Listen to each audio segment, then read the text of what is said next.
금지된 문화를 남몰래 접할 수 있었다는 것은 어쩌면 특권이었습니다. 일반인들은 접할 수 없었던 일본 문화는 그를 접했던 소수의 창작 기획자들을 통해 해적판으로 표절작으로 넘쳐 흐르던 시절이었습니다. 정보의 불균형이 돈으로 이어지는 세상에서 어쩌면 그것은 필연적인 것이었습니다.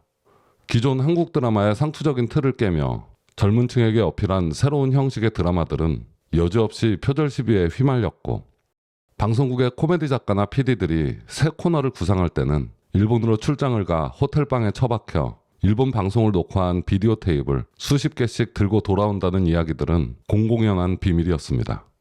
공중파 방송이 그럴진데 광고라고 다를 리 없었습니다. 다만 아무도 관심이 없었을 뿐이죠. 오늘은 영상의 시대이자 대표절의 시대였던 우리의 21세기의 시작을 이야기해 볼까 합니다. 저는 도스 아저씨입니다. 제가 직장생활 4년 차였던 1999년 MBC에서 방영된 청춘이라는 드라마가 있었습니다. 당시 아주 파릇파릇했던 장동건과 김현주가 주연이었죠. 이 드라마가 3월 1일에 첫 방송을 시작했는데 하필이면 3일절이죠. 방영 1회 만에 인터넷 게시판들이 아주 난리가 났습니다. 바로 표절 시비였는데요.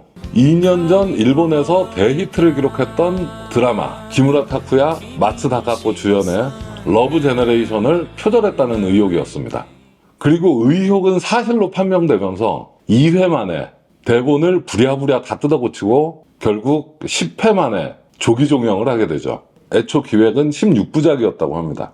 당시 드라마 연출자는 표절이 아니라 오마주다라고 우겼다는데, 설정이나 이야기 구조뿐 아니라 그 메인 소품까지 그대로 복붙한 터여서 변명의 여지가 없었죠. 당시엔 이 청춘뿐 아니라 그 밖에 다른 드라마들도 표절 시비는 많았습니다. 한국 트렌디 드라마의 시작이라고 할 수 있는 드라마 질투는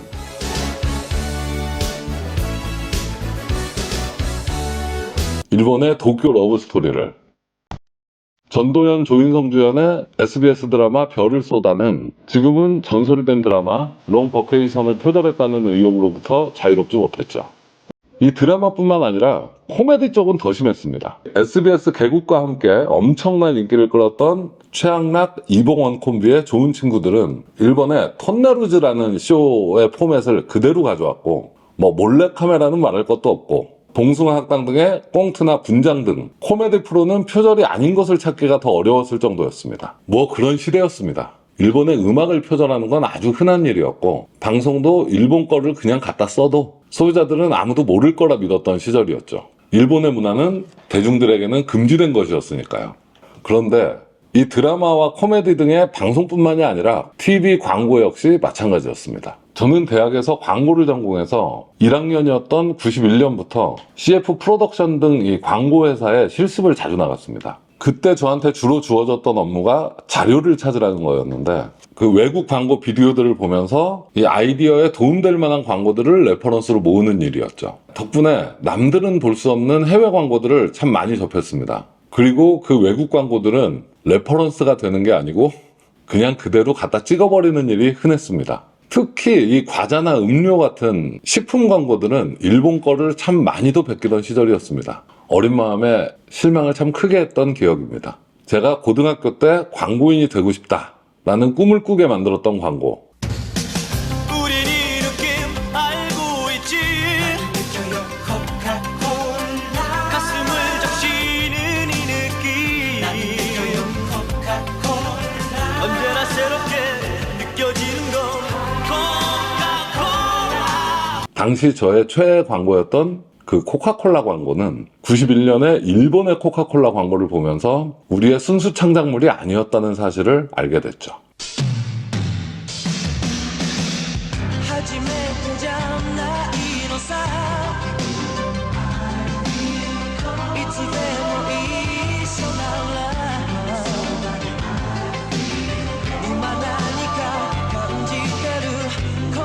물론 글로벌 브랜드로서 현지화시켰다는 핑계를 대기는 하지만 상황은 둘째치고라도 의상부터 앵글까지 꼭 그렇게까지 똑같이 찍어야만 했나 싶었습니다.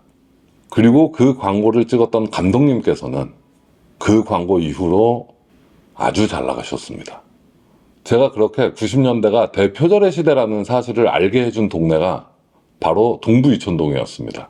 동부 이촌동에 사는 같은 과 친구놈이 하나 있었는데 술을 마시고 그 집에 놀러 갔더니 101번째 프로포즈라는 테이프 있는 거예요. 비디오 테이프. 그래서 야, 이 유치한 제목은 뭐냐? 라고 물었더니 일본 드라마라는 거야.